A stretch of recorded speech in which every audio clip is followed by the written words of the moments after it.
Hi, I'm Jacqueline. And I'm Courtney, and this is Caffeinated Crimes. We're just hopping back in this week. I don't know, guys. It's okay. Good Well, start. well Good then. start. We're just hopping back in this week. I Put don't that on a know. t-shirt. That's our new motto. My brain was like, say something different, and that's what I came up with. That's what came out. If you guys are Patreon subscribers, hello, we are here on video today. Oh yeah, we are. Hi. So that's fun. If you guys are not on Patreon, but you want to see the video and unedited version of this episode. So, it's an espresso. Courtney's doing a lot of talking. Courtney's already messed up her words in the bonus that we recorded this morning. So I'm excited to see where this one goes. If you want to hear all of the bloopers, you can go to patreon.com/caffeinated crimes, where for as little as $5 a month, I think, you get these monthly bonus unedited episodes too. So yeah, be pretty cool. You get to see my guest room and all the decorations I have in here, just random bullshit all tied together. Yeah. You see the terrible lighting because I don't have curtains. That's just adult things, just girly things. So we do have a few updates. It was a pretty big week for some celebrity sentencing. So R. Kelly was sentenced to 30 years in prison for federal racketeering and sex trafficking charges. And he is placed on suicide watch. Yes. Hate that for you, R. Kelly. I don't know what to tell you. Also, Red Handed recently did an episode on R. Kelly. So it was super interesting. So definitely check them out if you want to hear some deeper dive into all of his various sexual crimes. Speaking of sexual crimes, again, big news this week. So Ghislaine Maxwell was also sentenced to 20 years for her role in aiding and abetting Jeffrey Epstein. Honestly, I was shocked that she got as much time as she did, being as high profile as she is and being in all of that circle. Very pleasantly surprised that, definitely should be longer, but surprised that she got as much as she did, which of course we know that means she'll be out in like 8, but. Yeah, but maybe they just let her, they're like, oh, she got sentenced, so it's fine. Everything's fine. Don't look at us over here. Don't look at the man behind the curtain. But yeah, so pretty big week for sentencing. Both pretty high profile people who got pretty lengthy sentences, although we know if they weren't celebrities, they would get longer, and they deserve longer, but it's where we are in life. Take what we can get, I guess. So speaking of high profile, this one is kind of relevant to recent events. While researching this, also, I was like, I hope this man doesn't come after me because he's out of prison now. Well, not prison, but he wasn't in prison. He was in we'll get into it. So articles this week were an NPR article, a whitehouse.gov article, NBC News, and CBS News, as well as biography.com, history.com, and famoustrials.com. So John Hinckley Jr. was born in Ardmore, Oklahoma on May 29th, 1955. I'm sure I butchered that city, but sorry, Oklahoma. Good enough. Good enough. So his father was a successful businessman in the energy industry, and John was the youngest of 3 children. And so John and his family moved to Texas when he was very young. He seemed to be a good student, and he played well in sports. So he played basketball and football. However, once John hit high school, he just started to change. He lost interest in sports. He lost interest in friends. He decided to just stay in his room, alone, playing his guitar and listening to music, kind of just a very huge change from oh, here's the popular sports guy to now he never leaves his room and just plays guitar all alone. So after graduating high school, he attended Texas Tech University in the mid 1970s. However, he did quit college in 1976 and moved to California. He wanted to be a songwriter, but his career never really took off. We all know how difficult it is to become famous in the world. Yeah. So later that year, he did move in with his parents who had moved to Colorado. And for the next few years, he would just kind of drift around California and Texas, just kind of going wherever he felt like. So in 1976, the movie Taxi Driver came out, and John was quickly obsessed. So Taxi Driver is a Martin Scorsese film that was written by Paul Schrader and starred Robert De Niro and Jodie Foster. So all big names in the movie industry there. So the film is set in New York City after the Vietnam War, and Robert De Niro plays a taxi driver who wants to save a young sex worker played by Jodie Foster and ends up stalking a presidential candidate. So Taxi Driver is now like considered one of the greatest movies like of all time, but it was pretty heavily criticized at the time, which this is something I did not know because I've personally not seen the movie, but Jodie Foster was only 12 when she was cast to play a child sex worker. Yeah, she was 12. Wow. I did not know she was that young. So many people like didn't really feel comfortable with this because they're like, she's a 12-year-old and you're making her play these like this role, like that can be kind of traumatizing for her. Like, I wonder too if that was like more normal then, because I feel like now anything that's like remotely sexual, like you always have like someone in their early 20s even playing like a 13-year-old, you know? So yikes. Wow. Yeah. So John, as I said, was obsessed, and he reportedly watched the movie up to 15 times, which is a lot before streaming services. So this was the 70s. Like you didn't have Netflix that you could just like hit play and play over again. And he began trying to act like Robert De Niro's character. So he was copying the way he dressed, his preferences, his mannerisms. He began keeping a diary, wearing an army fatigue jacket and boots, drinking peach brandy, and developed a fascination with guns. So he's just trying to become Robert De Niro's character. And John's obsession with Taxi Driver soon morphed into an obsession with Jodie Foster. So also, like I knew about the idea of this case, but I did not know he was obsessed with a 12-year-old Jodie Foster. So pretty grimy. Yeah.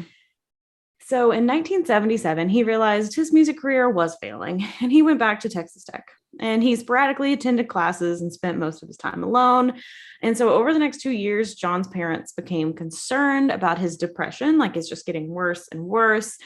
He began taking antidepressants and sedatives, and he'd written a letter to his sister saying, "My nervous system is shot. I take heavy medication for it, which doesn't seem to do good."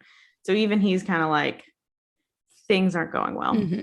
And in August 1979, John bought his first gun and began target shooting. And he reportedly played Russian roulette 2 times that fall. So I will never understand the appeal of that. That doesn't sound like a good time. No, not at all. And with my luck, it would be even worse. Yeah. So by Christmas of this year, he did spend the holiday by himself because he was scared to face his family. And he actually took a photo of himself holding a gun to his temple, which is like, I saw the video, I saw the picture. Not a huge fan, not a huge fan of it. No. And he slowly added to his gun collection over the years. So in 1980, John told his parents he had a new life goal. He said, "I want to be a writer. No more songwriting. I'm going to be a writer. You know, I'm just going to keep doing these things where you are just so likely to be successful and make it. You know, I'm just going to go from one to the other." Yeah. Solid. I'm going to do the easy path here. Yeah. You know? So he asked them to pay for writing classes at Yale. So just a very small favor. If my kid came to me and was like, "Yale, like you couldn't just choose like Colorado State, right? I mean, do something like, can you go to this community college down the street and get some writing classes here?" But Yale was not random why he picked it. And he wasn't really interested about the writing class, but more so one of Yale's undergraduates, Jodie Foster. So with $3,600 of his parents' money, he set off for Connecticut. He made many attempts to reach out to Jodie. He left her letters and poems in her mailbox, and he even got a hold of her and spoke to her twice on the phone. However, she did reject his attempts and she was not interested. And I'm sure she was probably getting a lot of this too, like creepy people writing her. I'm sorry, how old is he at this time now when he's going to these writing classes?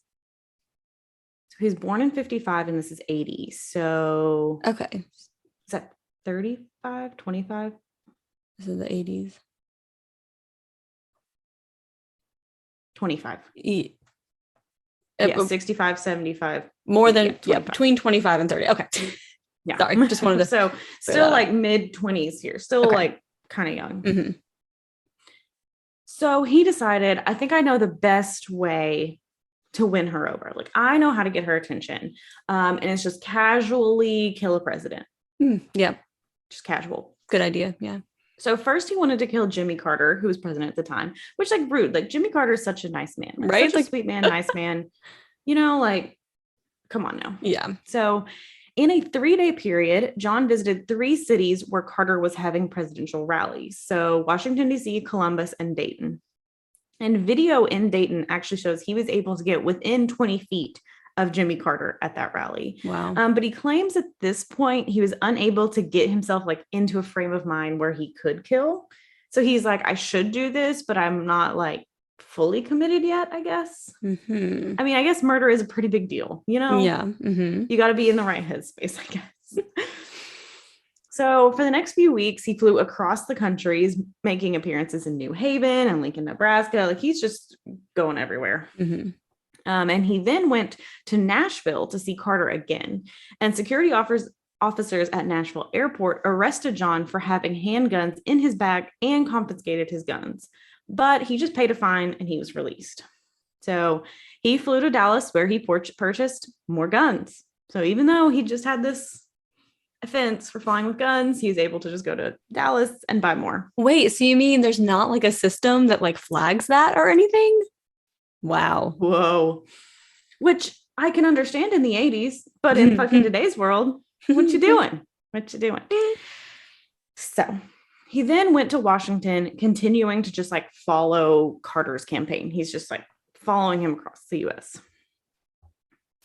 So on October 20th, John had used all the money borrowed from his parents. So he flew back to his parents' home in Colorado. And his parents are pretty disappointed that he hadn't used their money as promised. Cause like he promised them, like, I'm using this money for this. And clearly he was using it on his, let me follow Jimmy Carter around everywhere. Yes. So John did overdose on an antidepressant soon after.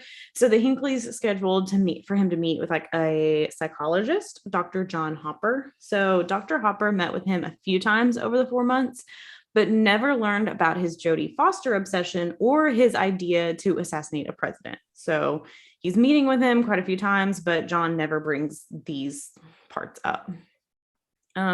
He was pushing, though, for the Hinckleys to try and get John more towards emotional and financial freedom. So he's like in his 20s and his parents just kind of keep coddling him. Like they keep just giving him money and like taking him back in. And he's like, maybe like push him a little bit because he's going to just rely on you for the rest of his life. Like maybe get him a little bit more independent. Unfortunately, John's mental health did not improve and it actually became worse. So now he's turning his attention to the new elected president, Ronald Reagan. So little history on Ronald Reagan. He was born on February 6, 1911 to Nell and John Reagan in Tampico, Illinois. Tampico?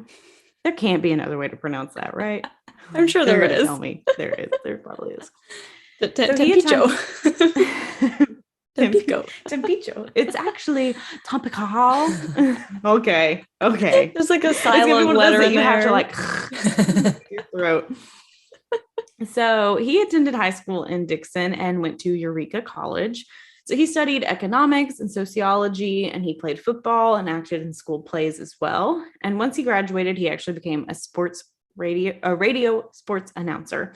And there was just this random like screen test in 1937, and he actually like won this like contest kind of thing where he got a contract in Hollywood, and he actually went on to star in 53 films like over his career. So I didn't realize it was that many. Wow. Yeah, it was quite a few. I haven't seen anything with him in it though, I guess because it's like older stuff. Yeah. But I feel like maybe I should just go watch like some of them. But next Patreon, Courtney and Jacqueline review in Ronald September. Reagan movies. So he did have 2 children, Maureen and Michael, with his first wife, Jane Wyman. And he later married actress Nancy Davis. So I think we all know Nancy Reagan. She's pretty popular. And they had 2 children together, Patricia Ann and Ronald Prescott. So as time went on, like Ronald Reagan kind of shifted his views from liberal to conservative, and he began touring the country as a television host, speaking on conservatism. Jesus. Conservatism. Why does that word sound so weird when I say it? Conservatism. I think that's right. Conservatism. Yeah. Yeah. Like, I think it's right, but it just sounds wrong coming off my mouth. But It kind of felt like there should be like another syllable in there somewhere. That's what I feel like I'm forgetting something. You know, you get the gist. Yeah.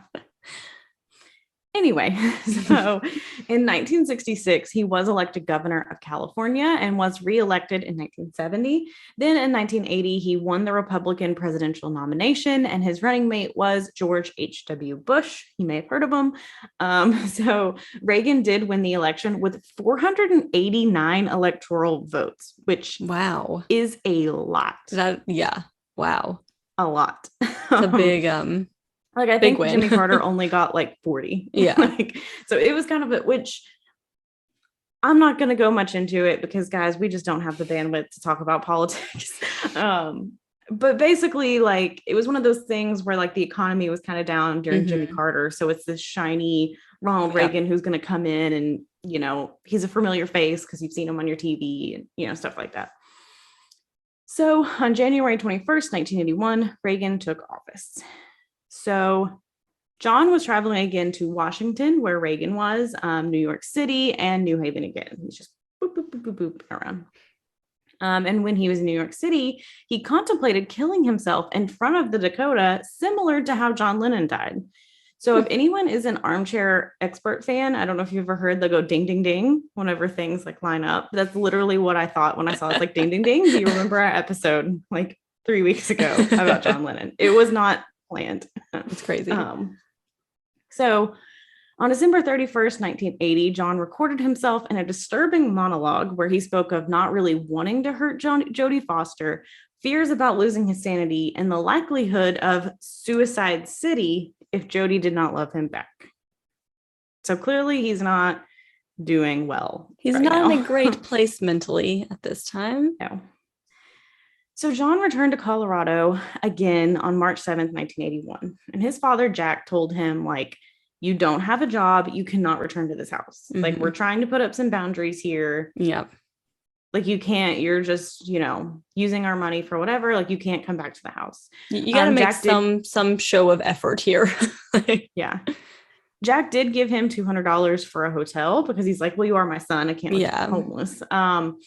And John just sat alone watching television and reading. And he did sneak to see his mother, Joanne, several times during this. So you kind of have Jack putting his foot down and Joanne just sneaking and talking to her son. Yeah, I get it. You know how it is. Yeah. So on March 25th, Joanne drove John to the Denver airport. And John said to his mother, I want to thank you, Mom, for everything you've done for me all these years. So Joanne was like, that really scared me. Yeah. And I assume she probably thought like he's going to hurt himself, not what he's about to do. So John checked into the Park Central Hotel in Washington, D.C. And early on March 30th, he woke up and had breakfast at McDonald's. And he took a Valium and he wrote a letter to Jodie saying, Dear Jodie, there is a definite possibility that I will be killed in my attempt to get Reagan. It is for this very reason that I'm writing you this letter now. As you well know by now, I love you very much. Over the past 7 months, I've left you dozens of poems, letters, and love messages in the faint hope that you could develop an interest in me. It doesn't work. It doesn't work. No. Although we talked on the phone a couple of times, I never had the nerve to simply approach you and introduce myself. Besides my shyness, I honestly do not wish to bother you with my constant presence. I know many messages left at your door and in your mailbox were a nuisance, but I felt that it was the most painless way for me to express my love for you. I feel very good about the fact that you at least know my name and know how I feel about you. And by hanging around your dormitory, I've realized that I'm the topic of more than a little conversation, however full of ridicule it may be. At least I'll always love you.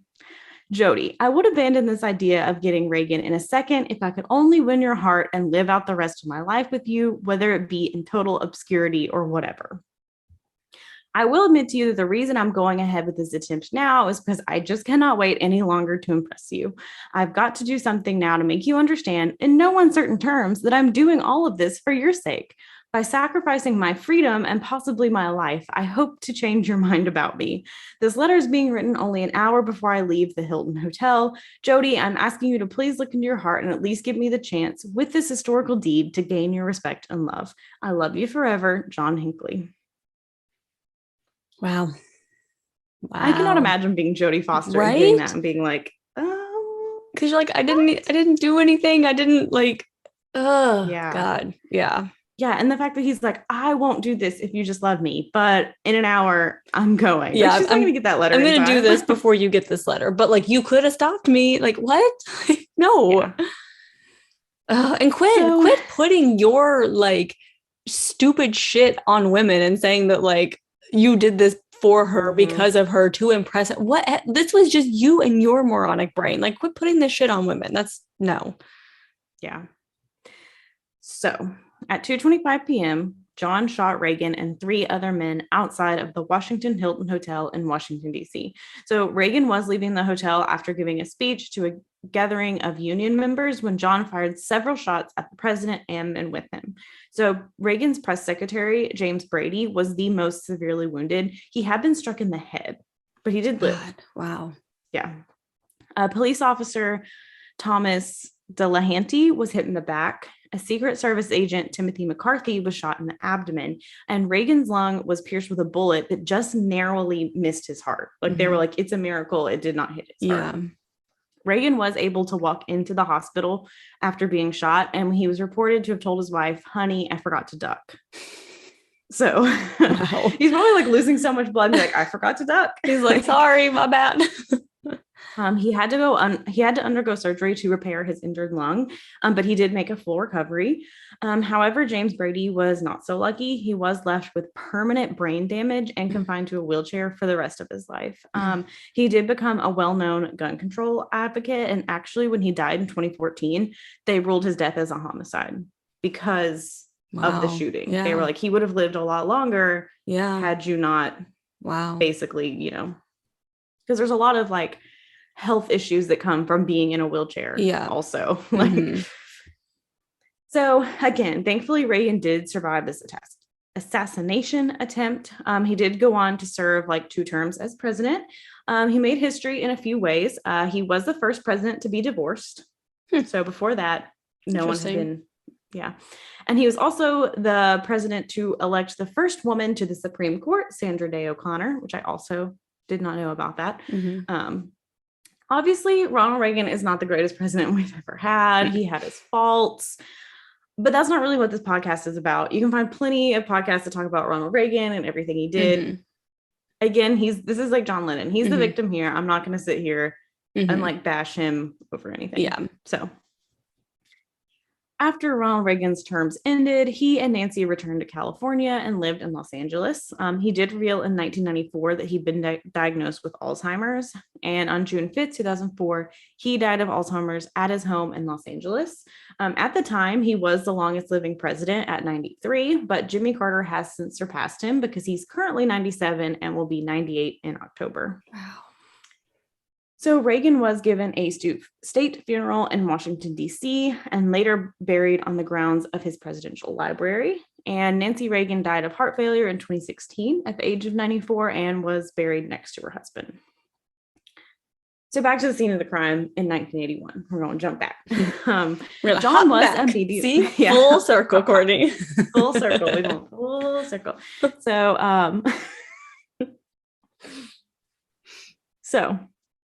1981, that's where we are. John was immediately arrested because you can't just shoot the president and his men. Yeah.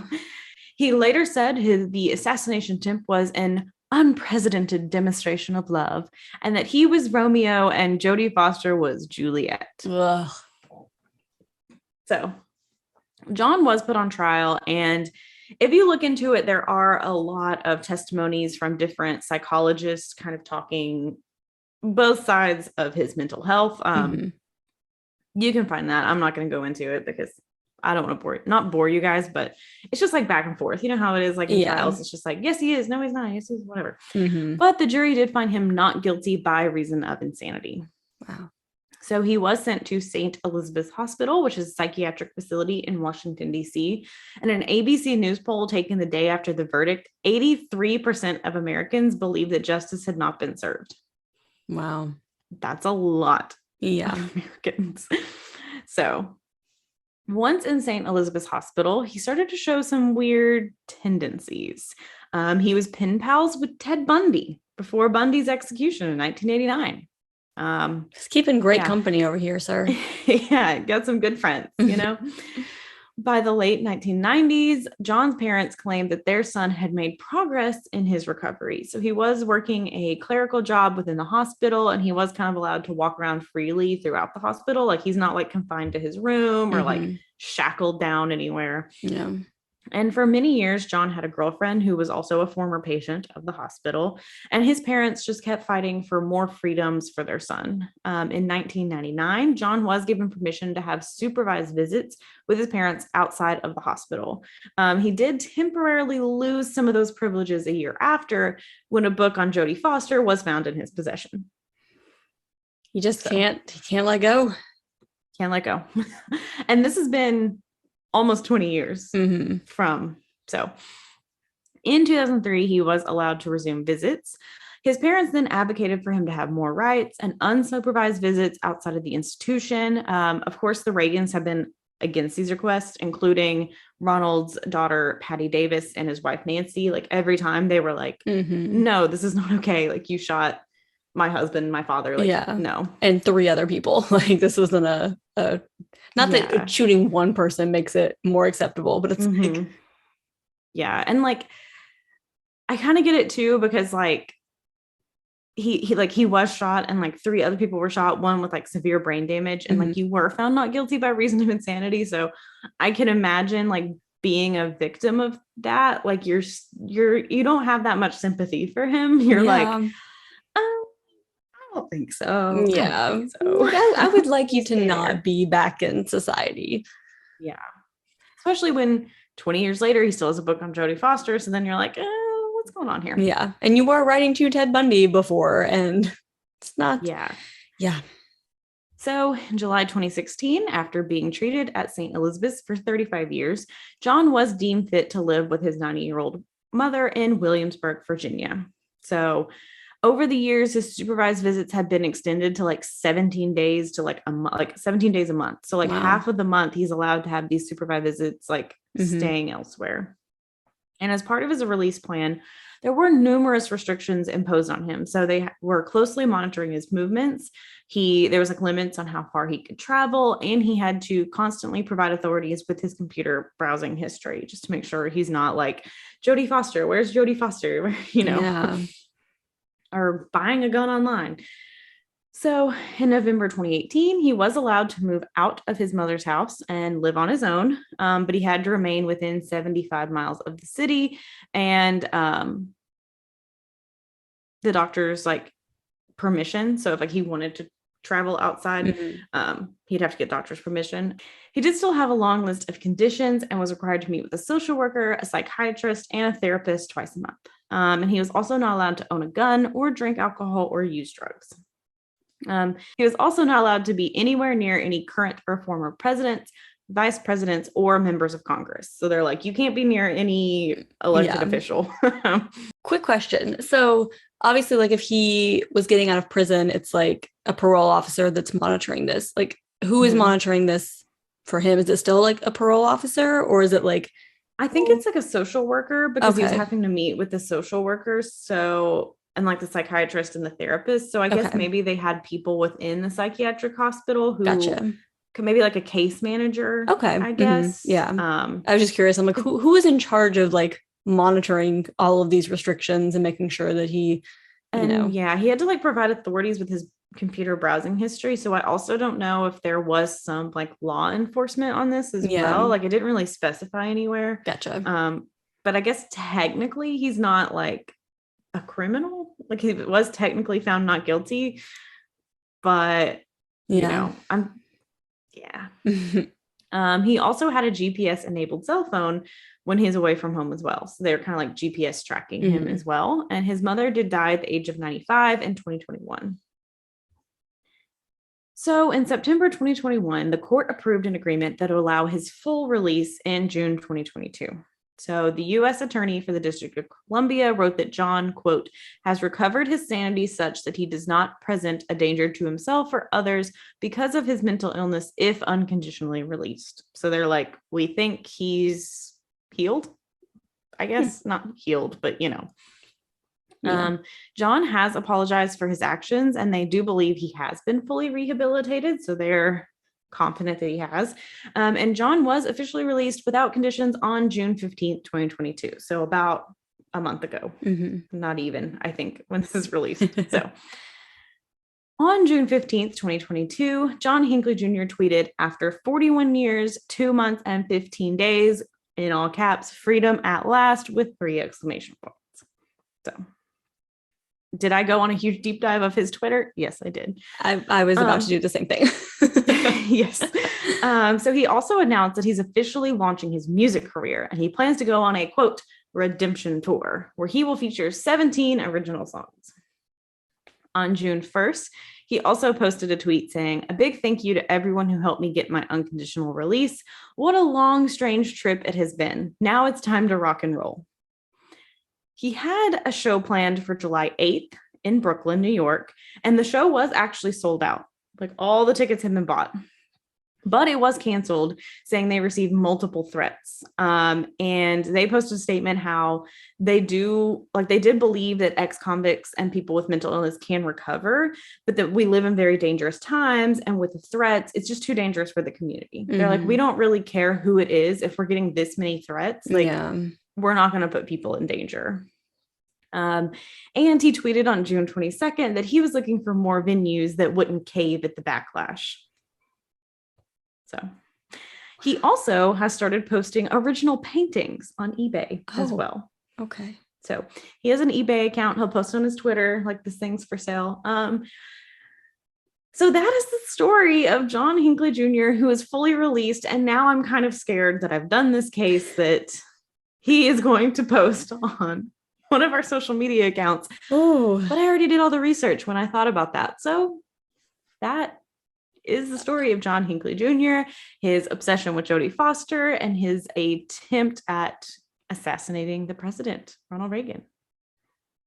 Wow. It's a lot. It's a lot to process there. There was so much. So I've always heard, like, people make jokes, stuff like that. Like, oh, the guy who tried to kill Reagan for Jodie Foster. You know, you hear that a lot, but there was so much I didn't know, like how young she was when his obsession started. You know, I knew Ronald Reagan had an assassination attempt, but I didn't know about the other 3 men who got shot, and James Brady, who had like permanent damage, you know. So, and I hadn't heard anything about these recent developments and him being fully you didn't released. Know he was fully released? No That's idea. why I did the case. Yeah, because I heard that he was fully released. And I was like, maybe I should, you know, be timely. I mean, obviously it's like a month later, but you gotta do the research. Close enough, yeah. So it's, you know, timely. And then I was like, I didn't know. I personally didn't even know that he was found not guilty by reason of insanity and sent to like a psychiatric hospital and not like a jail or a prison. Yeah. I just heard he was like released, but I didn't know that either. So wow. I'm kind of scared. Like, does he Google himself a lot? Like, are we gonna pop up? I hope not. Should we? Maybe we should title the episode "Assassination Attempt of Ronald Reagan" and not his name. Maybe we should. I'm thinking we should do that just in case. Crazy story. I mean, I do believe it is possible he has been. I mean, you are getting like mental health treatment. I hope he still continues to go to therapy. And, absolutely. Be on top of it. You know, you can't. Mental illness isn't like the flu where you kind of like get over it and it's gone or whatever. You know, so it takes a lifetime of commitment.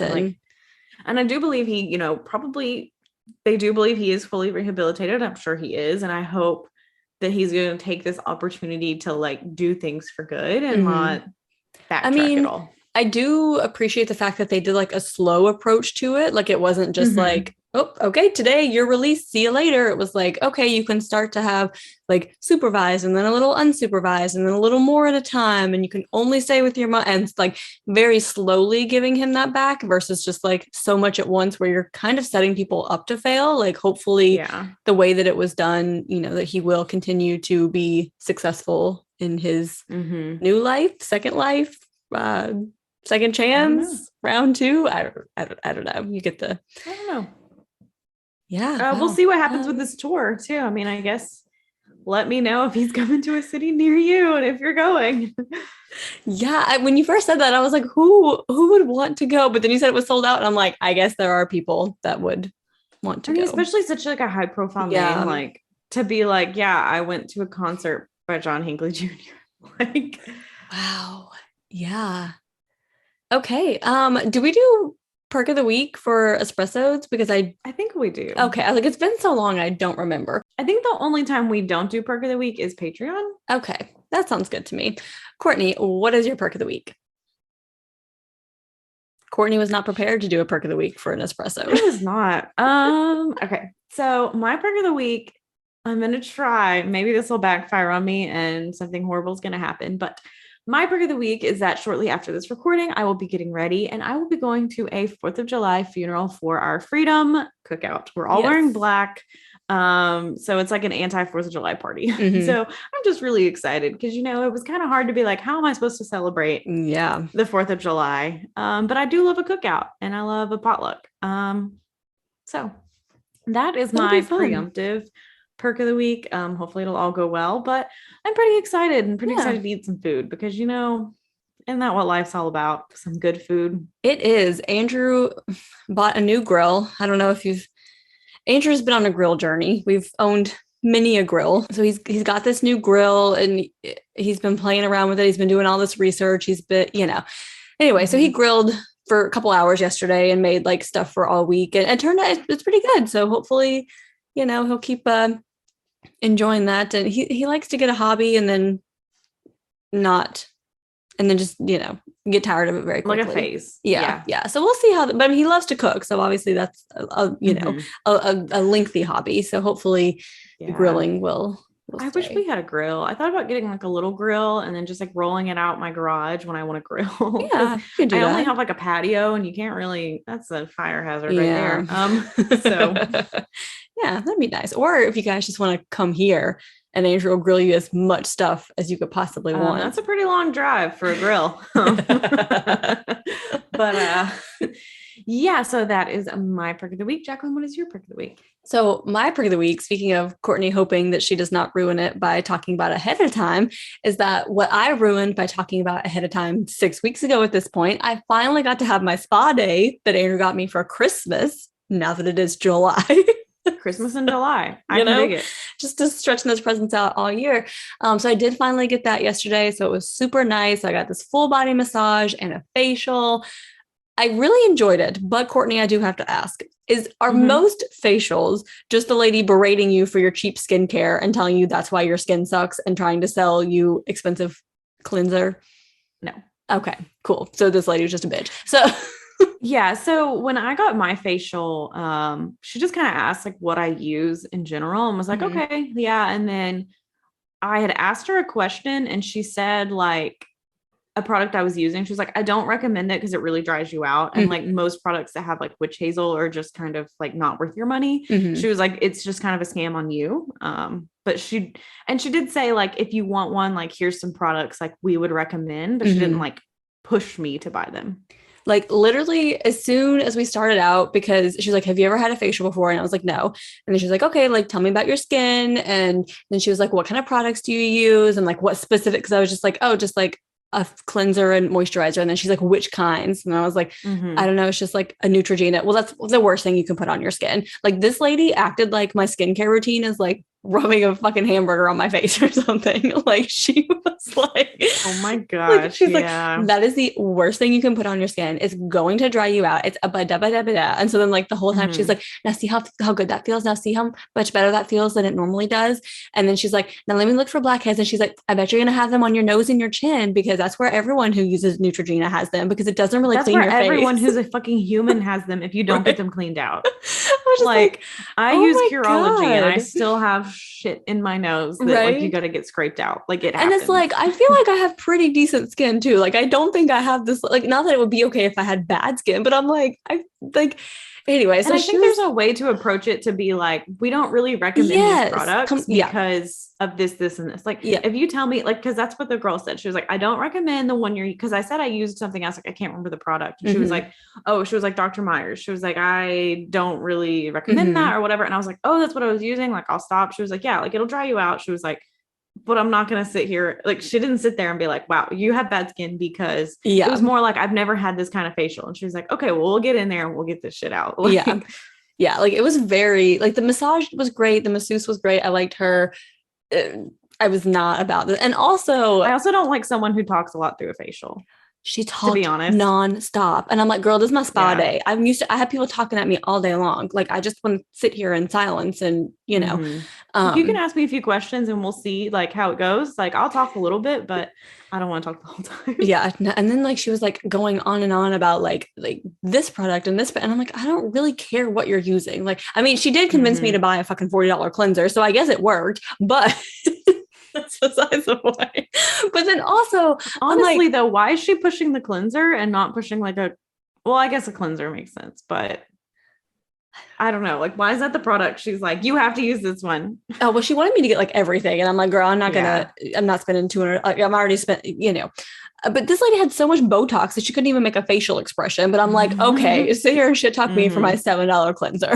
Like, and it was just so like, I get like, yes, I'm here getting an expensive facial, but it was just so like elitist to be like, you're trash because you use. And I'm sure there are plenty of like drugstore products that are good enough. Like, if you don't want to spend the money, that you can recommend, you know, like I use Curology because it's only like $30 a month for me to get like a cleanser or moisturizer that I use day and night. And then like something like a cream I use at night. So it's like, like I can afford that. It's like $30 a month. It's fine. But yeah, to be like, you need this, it's going to last you a month.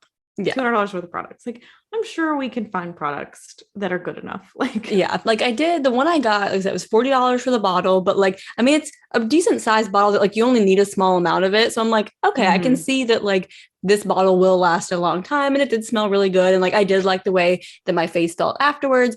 But again, like you said, it's all about the approach. Like, you can be like, if you're open to it, like we can talk about some, but just like from like the second I met this lady, and I'm just like, I don't. No, like you can like inform people of like there are better products without, you know, shaming them for what they use, and like use like science of like, this is the reason you should not use it because it has like additives, blah, blah, blah, like whatever. Exactly. But yeah, she mostly only asked me the brand because with Curology, they have like I have a recipe that I put on at night, and she just wanted to make sure like products weren't going to conflict and flip shit basically. Which is like really the only reason they need to know. Like, exactly. Like, just know what you're getting into before you. Anyway, but it was still, the experience itself aside from her was good. And it was very relaxing, and the massage was just like every time she would like cover up, like, you know, she'd take out a body part and massage it, and then she like put it back, and I'm like, please don't be the end, please. And then she'd open it, and I was like, okay, good. Because like, you know, once it gets past a certain point, I was like, I have no idea how much time it's been, but I'm not ready for this to be over yet. So every time I do that, because I usually do an hour massages, I'm like, wow, hour and a half massage, that feels long. And then after an hour, I'm like, yeah, I could go for another 30 minutes. Mine was an hour and a half, and I was just like, where did this time go? Like, this just it was gone. Anyway, that was my very long-winded perk of the week. If you guys want to tell us about your facial ladies, I don't know, what are they called? Yeah, those people. Or if you are one, if you like to berate people for their cheap skincare, please don't. Anyway, just tell us all the things. on Instagram at Caffeinated Crimes Pod. We are on Twitter at CAF Crimes Pod. That's CAFF Crimes Pod. We will hopefully not be retweeted by John Hinckley. We are on Facebook at Caffeinated Crimes Podcast. You can email us at caffeinatedcrimespod@gmail.com. If you are so inclined, you can go to patreon.com/caffeinated crimes. Like we mentioned in the beginning, today's episode is a video episode. It is unedited, so any of the little mishaps in the middle that get cut out and polished for perfection for this channel are unfiltered on Patreon. So if you want to see what else we said and did and things that aren't appropriate for the wide world, I don't know. I don't even. And we're still doing monthly hangouts for all tiers. So make sure you join up for the summer for that. So, so this episode, actually, if you're listening to this, the day this episode is released, tomorrow is our Google Hangout. So we will add you on if you join Patreon in any tier and you can come hang out with us. Kevin's brothers will be in town. Who knows what the hell you're going to hear in the background because I'll be like, I have to do something. And they'll be like, Garney. So, when you said hopefully they'll leave you alone, I was like, if you say specifically that you're doing something that you need to be left alone, they will not leave you alone. So I'll just have to sneak away. Yeah. But who knows what they'll be doing. They might be out somewhere and I'll be home alone also, but who knows? So you can get that. And then we do have 23 bonuses that you have access to. Wow. And we have another bonus coming out this month at the end of the month that'll be the 24th bonus. So a lot of perks over there. And if you join certain tiers, you can get a pin, a sticker, Discord access in all tiers. The options are endless. But also please do review us on Apple and Spotify. John Hinckley Jr., please give us 5 stars because I'm not saying anything bad. And maybe I said stuff wrong and you're going to try to correct me, but you never know. Please give us 5 stars. Anyway, go have a cup of coffee. And don't commit a crime.